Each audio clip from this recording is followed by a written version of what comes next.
ایک ایسی صدا جو روزانہ ہمارے کانوں سے ٹکراتی ہے کہ دنیا میں سب سے زیادہ جو آواز گونجتی ہے وہ اذان ہے۔ اللہ اکبر اللہ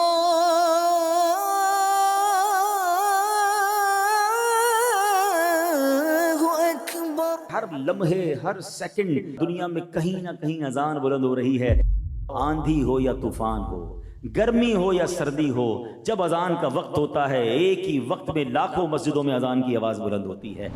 اللہ کے حبیب علیہ الصلوۃ والسلام فرماتے ہیں کہ ثواب کی خاطر اذان دینے والا اس شہید کی مانند ہے جو خون میں لتھڑا ہوا ہے، اور جب مرے گا تو قبر میں اس کے جسم میں کیڑے نہیں پڑیں گے۔ اذان کب کب دی جا سکتی ہے؟ بچے کے کان میں، غمگین کے کان میں، آتش زدگی، میت کو دفن کرنے کے بعد، جن کی سرکشی کے وقت کسی پر جن سوار ہو جائے تو اس وقت بھی اذان دی جائے۔ دیکھیے پروگرام اصلاح اعمال بروز جمعہ مدینہ منورہ میں رات 8:30 بجے اور پاکستان میں رات 10:30 بجے مدنی چینل پر۔ صلو علی الحبیب صلی اللہ تعالی علی محمد۔ مجھے اپنی اور ساری دنیا کے لوگوں کی اصلاح کی کوشش کرنی ہے۔